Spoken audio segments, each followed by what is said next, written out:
대구 경북 대표 시사 프로그램 강수영의 이바구 곧 시작합니다. 그래서 자 이제 요 멜랑가에서 또 화제가 됐던 게 요새 그 천하람 의원이 방송 잘 안 나오는데 잘 안 나와요. 예, 거의 안 나오죠. 거의 패널로 엄청 많이 나오다가 7불사 이후에 잠적을 이제 감췄죠. 왜 그렇지? 국감에만 지금 열심히 나오던데. 갑자기 이럴 땐 다 이유가 있겠지. 아이고 그거 나오면은 너 매화 왜 심었어 이 얘기부터 물어볼 네. 거니까 이제 제가 보기에는 일부러 피하는 것 같다는 생각이 드는데. 뭐 예. 우리 당 홈페이지 보면 그릴 게 없고 잘못한 게 없으면 당당하게 얘기하면 되지 왜 그걸 피해? 저 같으면 당당하게 그러니까요. 얘기하겠다. 나오는 순간 도대체 7불사에서 2박 3일 뭐 했냐? 이런 것부터 다 질문을 받겠죠. 그래서 이제 아마 하여간 방송에 안 나오고 있는데 국감에서 흥미로운 장면이 나왔습니다. 정진석 비서실장하고 봤어요. 뭐 투닥투닥 하다가 천하람 의원이 좀 흥분해가지고 그런 식으로 대통령실이 대하니까 지지율이 20%도 안 나오고 이런다. 일단 정진석이 개혁신당 지지율이나 걱정하십시오. 이런 설전이 오고 갔는데 근데 정진석 비서실장은 이제 그런 화나서 하는 조롱 수준이 아니라 근저에 깔려있는 이야기가 너희들도 이해 당사자잖아. 니들한테 스스로 물어봐. 왜 나한테 그래? 니들도 관여했잖아. 이런 프레임 전환을 시도하는 모습이 보이거든요. 여당이니까 아무래도 정보가 많겠죠. 그러겠죠. 예. 그래서 이 대화에 대해서 뭔가 개혁신당 입장에서는 뭐 그냥 아하 참 웃기는 사람이네 정진석 이렇게 넘어갈 일 같진 않고. 오늘 정진석 연락이 깠잖아요. 어떻게 하셨습니까? 그 제가 얘기한 게 과거 탄핵 당할 때 그때 지지율 30% 무너지고 딱 2달 만에 지지율 5% 되면서 무너졌는데 12월 9일 날 국회에서 탄핵소추 의결되면서 그때 제가 이제 지지율 떨어지는 수치를 다 보여주고 3주 뒤에 20% 무너지고 그 다음에 14% 되고 뭐 17% 되고 5% 되고 보여주면서 그때 그 귀한 2달 동안 우리가 반성사죄하면서 국민들한테 매달리면서 반전의 기회로 가졌어야 되는데 그때 거짓말하고 국민들한테 우기고 그 약발이 안 통하는 꼼수 부리고 이러다가 다 파멸로 간 거다. 그때 당시에 원내대표 하면서 거리에 나온 시민들 향해서 홍위병이라고 저주하고 하면서 정권의 종말을 앞당겼던 핵심 인사 중에 하나가 2016년도에 그랬던 사람 2024년 지금 대통령 주변에서 대통령의 눈과 귀를 가리고 대통령을 호위하는 그 어리석고 기회주의적인 정권을 망치고 있는 사람이 바로 비서실장 정진석이다고 내가 오늘 그 얘기했지. 그리고 그 기회주의자적인 또 어리석은 무능한 비서실장이 대통령께 보고하는 것보다 현재 민심은 훨씬 안 좋다. 지금 진짜 탄핵의 그 타임워치가 국민들이 이번에 다시 돌릴 딱 누르기 직전이다 지금. 그렇죠. 내가 그냥 하는 말이 아니다 이거. 나도 어지간하면 제가 어제 우리 당원들하고 세종시에 갔을 때도 그 얘기했는데 민주당과 우리하고는 다른 게 뭐냐. 우리가 탄핵을 얘기하고 특검을 얘기한다 하더라도 우리는 기본적으로 대통령이 빨리 돌아서서 임기를 마치고 또 대통령이 망하는 게 아니라 정신 차려서 지금 존경받는 대통령은 되게 힘들지만 그래도 마무리를 잘해서 우리 국민들한테 상처 주지 말고 특히 대통령을 찍었던 50% 이상 되는 국민들한테 더 이상 죄를 짓지 마라. 그리고 탄핵이라는 게 누구 집 강아지 이름도 아니고 할 때마다 국민들이 힘들잖아요. 그러니까 탄핵이라는 게 민주당 쪽에 있는 좌파들은 봤을 때 이게 막 속이 통쾌하고 야 이번에도 또 해냈다 그러지만 지난번 그 탄핵 때도 나는 어디 우리 동기 전방에 관사에 가서 내가 울었거든. 나는 박근혜를 별로 좋아하지도 않았고 박근혜한테 늘 공천 떨어지고 그 측근들을 내가 박근혜 대통령 오른팔 이런 사람을 내가 저주했던 사람인데 오른팔이 누군지 알아요? 누구를? 그게 대통령 오른팔 그거 써붙이고 그 공천 받고 선거한 사람 있어 찾아보면 나와. 그래서 그런 사람들 때문에 망했다고 봤지만 그 사람이 지금 와가지고 또 영부인 실드 치면서 물러나면 안 된다고 우리 대구 경북의 대표적인 정치인처럼 하고 있잖아. 우리 최고. 그래서 최고. 그래서 내가 봤을 때는 그래요. 오늘 이 정진석 의원 이걸 보고 내가 모두 발언 수정해가지고 오늘 정진석을 치면서 우리 비공개 회의 할 때 천하람 의원도 오고 했거든요. 네. 네, 할 때 그래 웃기면 그렇지. 니 완전 말리대 내가 그러면서 그 능구렁이한테 그 국민의힘에 그 뻔뻔한 그 능구렁이 몇 명 있어. 그 이제 정진석하고 아까 전에 내가 했던 그 대통령 오른팔 네. 대통령 오른팔한테도 내가 말렸잖아 몇 년 전에. 언니 전당대회 나가서 내가 대통령의 오른팔 써붙이고 그때 호가호위했는데 지금도 그렇게 생각하느냐. 네. 그 대통령 저기 계신 그 구치소에 면회 한번 가봤느냐. 면회 안 시켜준다 그러게. 면회 안 시켜주면 담벼락이라도 자꾸 울어야지. 그게 가신이고 오른팔이 할 역할이지 이랬다가 갑자기 묻는 말에 질문 안 하고 갑자기 저보고 우리 조대원 후보는 육사에서 늘 앞으로 총 쏘는 건 안 배우고 뒤로 내부 총질하는 것만 배워가. 그거 뭐 전과 기록 있는 것 같은데 그러면서 시민운동한다 그러면서 그래서 내가 질문했으면 내가 몰아붙여야 되는데 도리어 내가 이제 수세적으로 돼가지고 네. 아니 그 시민운동 몰라요. 내가 전임 시장 민주당 시장이 뭐 이래 잘못해가지고 그걸 독재자로 하다가 그러면 시간 다 보내버린 거야. 내가 그걸 그 전당대회 마치고 수십 번 복귀가 보면서 아 말렸네. 다음에 내가 이거 다시 만나면 이걸 어떻게 조져야 될지 하는데 어제 그 천하람 의원 표정 네. 정진석과 표정을 보니까 네. 딱 4년 전에 내가 말릴 때 표정하고 똑같은 거야. 경험 부족. 경험 부족. 숨통이 딱 막혀 하더라고 천하람이.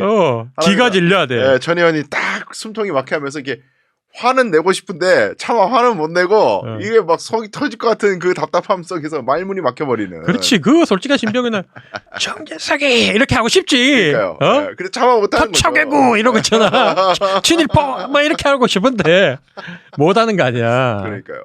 그러니까 완전히 그래 내가 보니까 기득기득 웃음이 나면서도 아이고 옛날 내 생각 나기도 하고 그래 그거 이번 좋은 경험했다 내가 그랬지. 네. 이거를 근데 어쨌든 그 이준석 의원은 요즘 SNS 굉장히 또 불을 붙여가지고. 이준석 의원이요? 예. 난 이준석하고 페이스북 친구가 아니니까. 그래요? 왜 아니에요? 왜? 그래도 당에서의 지금 아이콘인데 뭐라고 하는지는 체크하셔야 되는 거 아닙니까? 예. 알기는 오래됐는데. 예. 이준석 의원이 페이스북 한지도 몰랐고. 그래요? 그냥 방송 같이 하면 되지 뭐. 그리고 뭐 이미 뭐 터져 나올 거 아닙니까? 네. 그러니까 뭐 굳이 내가 그 팔로우할 필요도 없고. 나도 뭐 제가 이제 5,000명 다 차고 대기하는 사람이 수백 명인데 이준석 의원은 오죽하겠습니까? 그러니까 어디 또 FM 코리아가 끓는 소리가 들리는데. 페이스북 친구 할 생각도 없고. 내 천하람 뭐 우리 당에 지금 페이스북을 친구는 아니고. 친구 된 거는 허은하 대표. 허은하 대표가 5,000명이 안 되시더라고. 그래서 자기가 대표되고 난 뒤에 저한테 페이스북 친구 신청을 해서 제가 원래는 순서대로 하면 1년 기다려야 되는데 그래도 대표를 1년 기다리게 할 수는 없어서 바로 한 명 빠지고 바로 대표님은 해드렸고 대표는 가끔 제 페이스북을 누르고 하는데 저는 요즘 총선 이후로는 페이스북 누구 한 것도 안 누른다. 왜? 그 극렬 지지층 돌아가지고 조대 누구 거는 저 눌렀네 뭐 했네 그거 가지고 좋아요 누른 거 가지고 또 공격하더라고. 그래서 내가 아예 안 누릅니다 대표님. 그러고 최고위원들한테도 내가 아예 안 누르니까 이해하세요 이랬지. 어쨌든 이제 이준석 의원이 그 이제 자기 쪽으로 자꾸 화살이 넘어오려고 할 때마다 이제 끌어내느라고 요새 고생이 많습니다 보면은. 뭐 지원 제가 없으니까 그렇겠죠. 그래서 하여튼 자꾸 음해를 하니까. 이게 개혁신당이 어쨌든 이 이슈에서 자꾸 격가지로 이렇게 끼어들어가지고 이상한 지금 말씀에. 그렇죠. 솔직히 말하면 지금 국민의힘 제를 흔들리면 우리가 국민의힘 끊고 보수 제1당이 돼서 결선전에서 민주당 뽑겠다는 계획을 저도 갖고 있었는데 지금 어쨌든 7불사 사건 이후로 우리가 계속 이렇게 음해를 당하다 보니까 없던 일로 음해를 당하다 보니까 우리한테 올 지지율이 안 오고 국민의힘한테 지지율 빠져가지고 다 무당청으로 가버린 거예요. 그러니까요. 우리한테 안 와. 지지할 정당이 없다고. 도리어 우리 지지율은 내려간다고. 그러니까 참 안타깝다. 그런 일만 없었다면 우리가 바른 메시지를 내고 했으면 올라갈 건데 뭐 우리 당 당원들한테도 얘기하고 싶어요. 그걸 갖고 음해만 당해가지고 우리가 이렇다고 얘기하면 그것도 그러면 국민 무시하는 처사지. 왜? 윤석열 대통령이 맨날 국민들을 향해서 홍보가 부족하고 국민 어리석은 백성들이 내가 하는 거를 몰라서 쟤들이 저렇게 오해하고 하니까 똑바로 가르쳐야지. 똑같아지는 거예요. 그러면 그렇죠. 우리도 같은 논리로 내가 토론하면 그럴 거야. 내가 만약 반대쪽에 있으면 그럼 개혁신당도 똑같은 거 아닙니까? 국민들이 당신을 못 알아줬어. 음해다. 그 국민의힘이 그 음해를 뒤집어 씌워서 그래서 어리석은 백성이 우리를 오해해서 그렇다 그러면 그 우리 당은 젊은 분들이 많고 2030이 태반이라는데 그런 소리를 하면 국민들이 어떻게 보겠냐고. 저것도 똑같은 거구나. 그러니까 우리는 그걸 뼈저리게 느끼고 우리 안에 내부에서 잘못된 점이 뭐였냐. 혹시 내가 믿고 있는 거하고 실체는 좀 다른 부분이 있었나. 나도 보고 싶은 부분만 개딸들이나 국민의힘의 극렬 지태기들처럼 보고 싶은 것만 보면서 우기고 있는 건 아닌가. 여기에 대해서 스스로 늘 되돌아보면서 서로 그냥 토론하고 열린 마음으로 봐야 되는데 과연 우리 당은 잘하고 있느냐. 나는 거기에 대해서 요즘 많은 걸 생각해요. 예. 그러니까 저도 그 맥락에서 이준석 의원한테 옛날부터 제가 계속 이제 방송 기회 있을 때마다 얘기했던 게 자꾸 무오의 존재가 되려고 그래요. 조금도 자기는 잘못이 없고 조금도 오류가 없는 완전 무결한 사람이 되고자 하는 욕심이 좀 있는 것 세상에 같아. 그런 사람 없어요. 불가능하잖아요. 그리고 정치를 오래 했고 특히나 이 제1당의 집권당의 대표쯤 됐으면 똥물도 많이 묻혔을 거예요. 그럴 수밖에 없겠죠. 그거는 당연한. 나는 그 이해하거든요. 이해하는 부분도 있고. 그런데 늘 우리가 저기 뭐 얘기하지만 지금 대통령도 그렇고 뭐 저기 전임 정권들 어느 정권 심지어 문재인 90%의 국민들이 집권 초반기에 지지했던 문재인 대통령도 지금 경찰한테 가서 조사받는다고 하지 않습니까? 딸 얘기가 아니라 본인 문제로. 그러니까 우리 당의 전임 대표, 우리 당의 가장 큰 자산이란 이준석 의원도 우리가 생각할 때 자기가 믿고 있는 부분하고 다른 부분이 있을 수도 있다는 생각을 전혀 하지 않아요. 전혀. 무오의 존재. 그래서 완벽한 존재라고 생각하는데 우리가 그러잖아. 박근혜 대통령도 그 2달의 시간 동안 사죄하고 반성하고 고백하고 국민한테 매달리면서 제가 이렇게 잘못했지만 국민 용서해 주세요. 그럼 우리 국민들은 들어보고 합리적이면 그래. 민주당 니들은 똑바로 해. 니들은 뭐 그러면서 용서할 수도 있었다고 봐. 지금 윤석열 대통령도 국민들한테 내어놓고 제가 뭘 해야 됩니까? 제가 실은 맞습니다. 이 바이든 했는데 열받아가지고 날리면 했습니다. 아니, 솔직히 바이든 했던 게 뭐 우리 잘못인데 안 그래요? 그때 바이든 뭐 미국한테 좀 미안하다고 얘기하면 되고 대통령이 뭐 앞에 대놓고 다는 거 돌아서 바이든 씨 뭐 이렇게 한 게 뭘 그리 잘못했는데? 그 국회한테는 이 새끼라 그래도 되나? 그러니까 국회한테 이 새끼라 그랬잖아요. 우리 국회한테 이 새끼라 그랬다고. 그러니까 그런 것들을 자꾸 거짓말 하려다 보니까 이게 꼬이고 또 꼬이거든.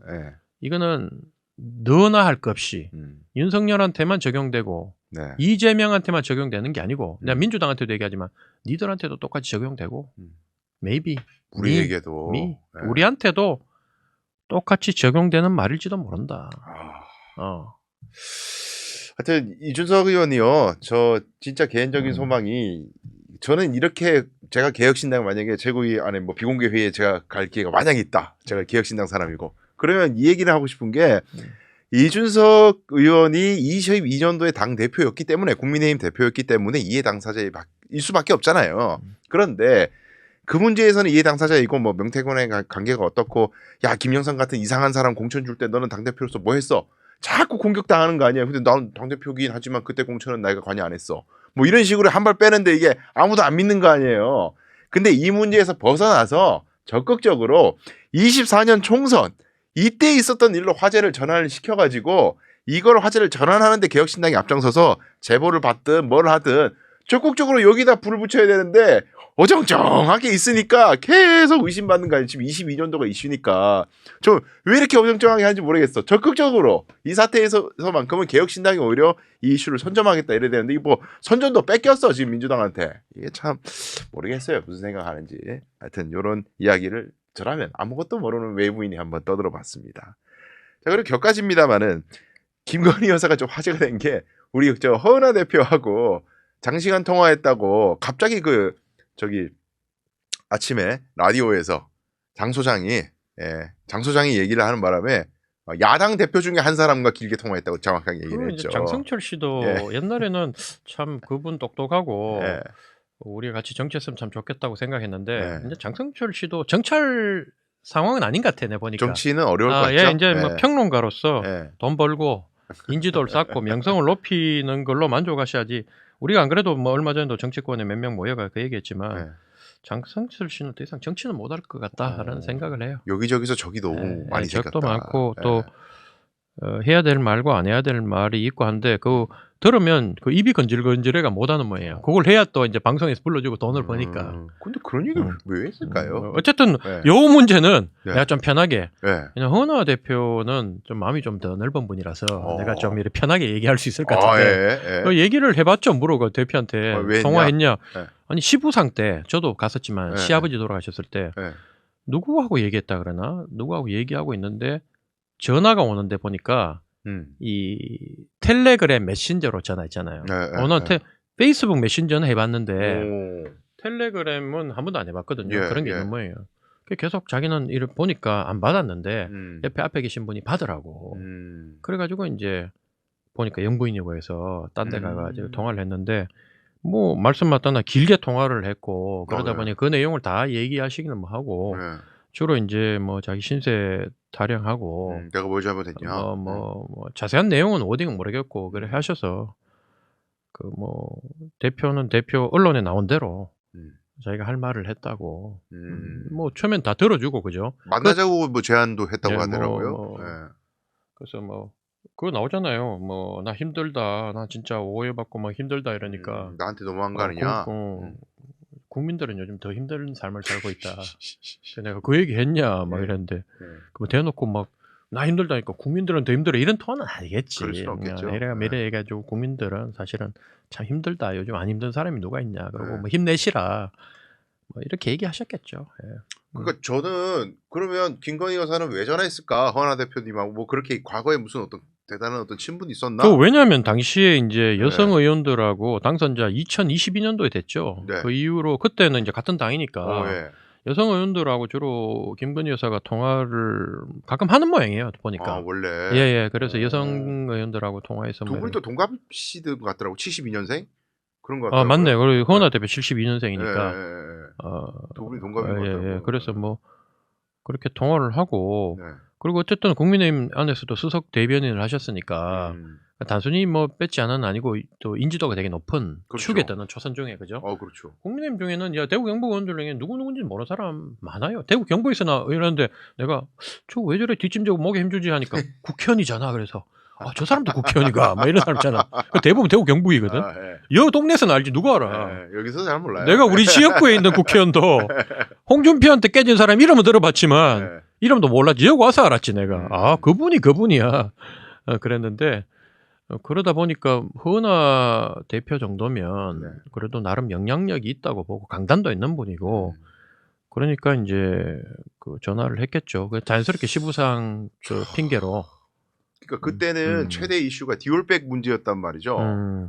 그래서 이제 제 개인적으로는 그때 저는 개혁신당이 굉장히 그 캐스팅 보트를 쥐고 있다고 생각했거든요. 특검법 통과에 있어서는 이게 지금 몇 표 차이로 막 통과냐 안 통과냐가 갈리는 중체대한 그 의석수니까 개혁신당이 3표지만은 돌아서게 되면 치명타가 될 수 있으니 개혁신당만큼은 좀 나를 도와달라고 이야기할 목적이 있지 않았을까 김건희 여사에게 저는 그런 생각을 했었어요. Maybe 그런 게 있었겠죠. 그럴 수도 있고 그 뭐 국민의힘 쪽에서는 웃긴 게 지금 보면 민주당보다 국민의힘 쪽에서 우리한테 더 적대감을 많이 표현하거든요.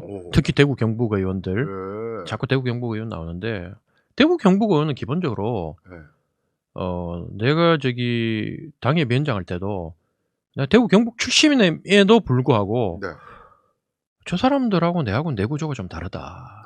뇌 구조가? 뇌 구조가 다르다. 저 사람들은 당이 망해도 별로 신경 쓸 사람이 아니다. 어차피 대구 경북 의원들 중에 대통령이 될 사람도 없고 나라의 국가 지도자가 될 그리고 거기 대구 경북에 있다가 나중에 정말 대중적 인지도를 쌓고 실력을 쌓아서 서울시장 대권에 근접하는 서울시장 경기도지사에 도전할 만한 그릇도 없고 그런 그릇이 있더라도 대구 경북 오면 도리어 쪼그러드는 판에 그러니까 늘 권력한테 손바닥을 비비고 아부해서 대표적인 게 이제 뭐 지금 대통령 옆에서 끝까지 쉴드 치고 지키고 있는 게 친윤의 핵심 인사가 언제부터 추경호가 저래 뜨고 용내 대표라 그러잖아요. 용내 대표 그래서 국회 수석이라 그러고 정무 수석처럼. 그러니까 추경호 의원 그다음에 김재원 최고 이런 분들이 전부 다 노리는 거는 대통령한테 잘 보여야 어차피 다음 지방선거까지는 대통령이 공천을 한다. 그렇죠. 공천을 한다. 그러니까 당 지지율이 뭐 5%가 되든 10%가 되든 대통령 지지율이 탄핵 직전까지 가든 그때 딱 공천만 해주면 나는 당선된다. 그럼 내 왕국을 건설하고 호족짓을 하면 되니 네. 거기에 대구 경북 의원들은 올인을 하고 있어서 누구도 바른말을 할 수 없는 네. 바른말, 왜냐하면 수도권은 바른말을 해야 다음 선거에 그래도 목숨이라도 좀 부지할 그렇죠. 그 가능성이 있는데 네. 대구 경북은 무조건 그러니까 내가 얘기했던 것처럼 당이 망하더라도 내 밥그릇만 지키면 된다라고 생각하는 게 대구 경북 의원이에요. 그러니까 네. 나라가 망해도 일본 정부가 우리의 정부가 되더라도 내 땅 지키고 내 노비 지키고 내 종들 지키면서 잘 먹고 잘 살면 된다라고 생각하는 친일파들하고 다를 게 뭐가 있냐는 거야. 네네. 논리로 따지면. 네네. 그럼 이북이 내려오면 그땐 또 김정은 만세하고 거기부터가 지금 이 사람들이 뭐 전부 다 애국지사처럼 얘기하죠. 내가 봤을 때는 북한이 내려와가지고 만약에 권력을 잡을 것 같으면 중국이 내려오든지 또 거기 붙어서 지금까지 갈고 닦았던 대구에서 갈고 닦았던 실력으로 거기에 권력자한테 줄 서고 아부하고 입에 혀처럼 해준 데는 탁월한 실력을 가진 사람들이다. 이야. 그래서 찰싹찰싹 지금 때리고 계십니다. 그래서 내가 봤을 때는 한동훈 대표하고 네. 그 수도권 의원들하고 친윤 친한이를 갈렸는데 정상적으로 따지면 당을 달리해야 된다. 나는 언젠가 그랬지만 대구 경북하고 수도권하고는 국민의힘은 당을 달리 깨야 된다. 같은 당을 못 한다. 네. 늘 이렇기 때문에 왜냐하면 수도권에 있는 사람이 궁극적으로 대중성을 가지고 이 당의 얼굴이 되는데 네. 막후에 조정하는 막후 실세 당의 이 자산을 가장 많이 갖고 있는 건 대구 경북이거든요. 그러니까요.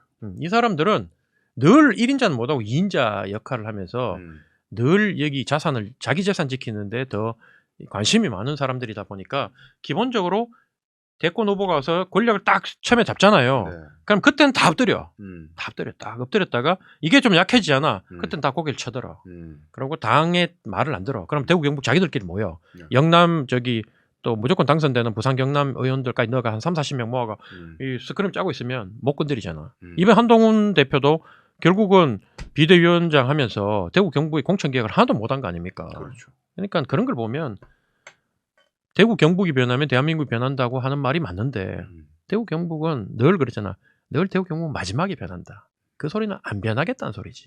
그러니까 이게 두 가지 점에서 이제 우리 최고위원님 말씀 듣다 보니까 참 뼈에 사무치는 말씀이 있는데 일단 명태균 같은 자가 왜 득세를 하며 대통령실의 이 대통령과 김건희 여사가 왜 이렇게 잘못된 일을 하고 공천에 개입하고 또 거기에 의원들은 또 박수를 치고 막 명태균 선생한테 막 박수 치고 칭송하는 의원들이 많다는 거 아니에요. 많지. 지금 이런 일이 일어나는 원초적 배경이 공천만 받으면 당선되게 만드는 TK한테 있다는 거예요. 아니 공천을 받은들 시민들한테 잘해야 당선되는 구도라면 뭐하려고 공천에 이렇게 목숨을 걸겠습니까? 공천보다 당보다 대통령보다 시민들 눈치를 더 보는 정치인이 될 텐데 이건 뭐 짝대기를 꽂아도 다 당선되니까 그러니까 뭐하러 시민들 눈치를 보겠어요. 공천 받는 거에 목숨 걸고 공천만 받으면 그 뒤에 시민들한테 뭐 헛짓을 하든 똥치를 하든 뭐 다 다음에 공천만 받으면 또 당선될 건데 그러니까 뭐 계속 이런 일이 반복되는 거 아니겠습니까? 왜 이것만 봐도 제가 민주당 찍으라는 얘기가 아니고 그렇지. 네, 민주당 찍으라는 얘기가 아니에요. 다른 대안도 있어요.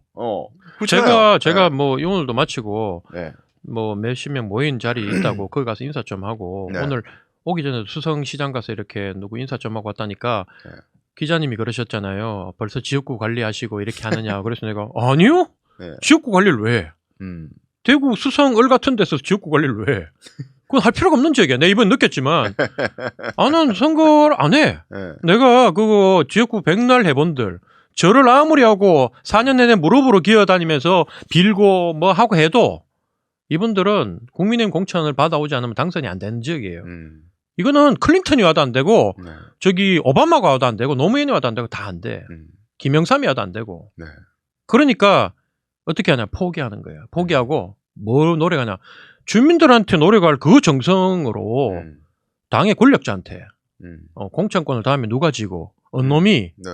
주인이 될까. 거기 2인자가 되기 위해서 공천. 어떻게 보면 내가 국민의힘으로 나갈 것 같으면 국민의힘 공천 받는데 내가 올인하다가 선거 시작하기 하루 전날 주소 옮겨가지고 출마하면 당선되는데 뭘 놓고 이 지역에. 그리고 당선되고 나면 어떻게 그때부터는 내가 그동안 4년 동안 빡빡 예를 들면 기고했던 거 네네. 뽑아야지. 내보다 센 놈한테 머리 숙였으니까 그렇죠. 내보다 못한 놈한테는 굴림하고 밟아야죠. 무시하고 네, 에이 크고 뭐 이래가지고 주민들한테는 네. 내가 배치인데 씨 뭐 이러나. 내가 그러잖아 수도권 4번 연설하면서 여러분 수도권은요 주민들하고 엘리베이터 타면 정치인들이 다 벽에 붙어가지고 이렇게 하고 주민들 만나면 무슨 소리를 들을지 몰라가 가슴이 두근반세근반 하는데 여러분들은 왜 그렇게 정치인 놈들 만나가지고 가슴이 두근반 세근반 돼가지고 은닝 크고 우리하고 행사하는데 저기 뭐 의용소방대 그 하는데도 내 같은 놈 가니까 다들 뭐 이래가지고 임마는 왜 저렇게 오래 여기 붙어 있나 막 이러면서 뭐 저기 할 데가 없는 모이다 이러고 하는데 그 추경호하고 주호영하고 몰려가 쫙 오니까 우리는 뭐 정치인들한테는 이거 안 한다 해놓고 전부 다 쫓아가가지고 그 뒤에서가 병풍치면서 사진 찍고 내 그거 보면서 아이고 대구 사람들요 앞에 그 말을 내한테 하지를 말죠. 우리는 뭐 그런 거 안 한다고 해놓고 야, 너무 서러운데 이거 쫓아가가지고 병풍치고 그 사람들 와가지고 그 악수하고 명함도 안 줘. 악수 한 번씩 하고 딱 10분 만에 가버리니까 문간까지 가가 간부들이 인사하고 내가 이 대한민국 맞나 싶더라고. 이게 과연 2024년도에 대한민국 맞나. 그러니까 이런 것 때문에 윤석열 대통령 같은 김건희 여사 같은 명태균 같은 희한한 처사들이 나오는 겁니다. 진짜 우리가 달리 생각할 포인트라는 거를 이 사태를 겪으면서 어쩌면 두 번의 탄핵을 겪어야 될지도 모릅니다. 그런 상황에서 대구 경북에 이제는 역사적 변화가 있어야 되지 않나 하는 간절함을 담아서 한마디 해봤습니다.